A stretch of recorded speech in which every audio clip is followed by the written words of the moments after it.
অসমীয়া নৱবৰ্ষ বাপুতিসাহোন ৰঙালী বিহুৰ আন্তৰিক শুভেচ্ছা জনাইছোঁ। যোৱা উৰুকা নিশা তিতাবৰত এটা বিশেষ অনুষ্ঠান হৈ যায়।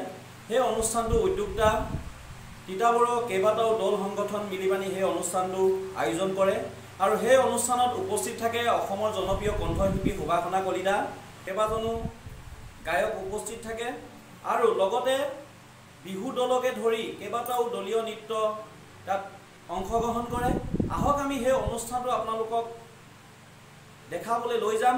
উদ্যোক্তাসকলে কয় যে অসমৰ যিটো আমি ইংৰাজী নৱবৰ্ষ ডিচেম্বৰ মাহৰ 31 তাৰিখে যিটো আমি পালন কৰোঁ, উলহ মালহেৰে আনন্দৰে আমি যিটো পালন কৰোঁ, তেনে এটা বাৰ্তা দিব বিচাৰিছে যে অসমৰ যিটো আমাৰ অসমীয়া বাপুতিসাহোন ৰঙালী বিহুৰ নতুন বছৰ, সেই নতুন বছৰ উৰুকা নিশা আমিও এটা অনুষ্ঠান এনেধৰণে আয়োজন কৰিব পাৰোঁ নেকি।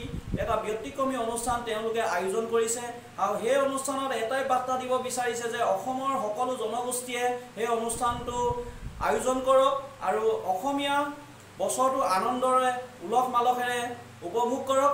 তেনেকুৱা এটা অনুষ্ঠান তিতাবৰত হৈ যায়। আহক আমি সেই অনুষ্ঠানটো আপোনালোকক দেখাবৰ কাৰণে চেষ্টা কৰিম আৰু সেই অনুষ্ঠানটো আপোনালোকে এতিয়া উপভোগ কৰক।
চিন্তা উপজিছিল।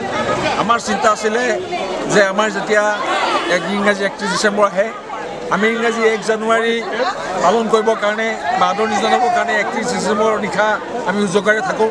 12টা বজাৰ লগে লগে আমি বোম ফটকা ফুটাই আমি 1 জানুৱাৰী আমি আদৰণি জনাওঁ ইংৰাজী নৱবৰ্ষ। কিন্তু আমাৰ নিজৰ প্ৰাণ বুলি যেতিয়া আমি অভিহিত কৰিছোঁ আমাৰ বহাগ, যি বহাগত অসমীয়াৰ স্বাভিমান জড়িত আছে, এই বহাগ আদৰণি জনাবৰ বাবে এই বহাগক আমি আদৰি আনিবৰ কাৰণে কোনো প্ৰচেষ্টা আমি গ্ৰহণ নকৰোঁ আৰু তেনে চিন্তাৰ পৰা আমি প্ৰতিফলিত কৰিলোঁ এই বহাগ আদৰণি অনুষ্ঠান। এইবাৰ আমাৰ এই অনুষ্ঠানৰ 3য় বছৰ ধৰি দিলে, কাৰণ বহাগে হৈছে অসমীয়াৰ স্বাভিমানৰ প্ৰতীক আৰু বহাগে হৈছে অসমীয়াৰ সাহসৰ প্ৰতীক। আমাৰ স্বাভিমান আৰু সাহসক লৈ আমি গৌৰৱান্বিত আৰু এই গৌৰৱান্বিত বিষয়ত আমি সমগ্ৰ অসমবাসীৰ প্ৰতি আমাৰ এটাই বিনম্ৰ আহ্বান যে আমাৰ নিজৰ প্ৰাণৰ আমাৰ স্বাভিমানৰ বহাগ প্ৰত্যেক বহাগক আদৰিবৰ কাৰণে এই পদক্ষেপ অসমৰ প্ৰত্যেকেই গ্ৰহণ কৰক আৰু এই পদক্ষেপৰ জৰিয়তে অসমৰ জাতীয় সত্তা, অসমৰ জাতীয় ঐক্য আৰু অসমৰ বিভিন্ন জাতি জনগোষ্ঠীৰ মাজত থকা ঐক্য, শান্তি, সম্প্ৰীতি এনাৰ্জিডাল আগন্তুক দিনত যাতে আমি অধিক শক্তিশালী কৰিব পাৰোঁ, বলিষ্ঠভাৱে যাতে আমি আগুৱাই যাব পাৰোঁ আৰু আমি যাতে এটা নতুন পথৰ সন্মান দিব পাৰোঁ, সাংস্কৃতিকভাৱে আমাৰ জাতিটোক যাতে আগুৱাই দিব পাৰোঁ, তেনে চিন্তা নিশ্চয় সকলোৱে প্ৰতিফলিত হওক। ইয়াকে কৈ আজি এই অনুষ্ঠানৰ প্ৰতি সকলোৱে কৃতজ্ঞতা জ্ঞাপন কৰিছোঁ। নতুন বৰ্ষ আৰু ইয়াৰ পৰা মই এটাই কথা ক'ব বিচাৰোঁ যে আমাৰ তিতাবৰ পৰাই আমাৰ প্ৰথম এনেকৈ বিহু উদযাপন কৰা হৈছিলে প্ৰথমবাৰ। আজি প্ৰায় আমাৰ 5 বছৰমান হ'ল আৰু আমি আগলৈও এনেকৈ কৰি যাম বুলি আমি বাকীবিলাক জেগাত খোৱাটো আপোনালোকে হয় বিচাৰোঁ।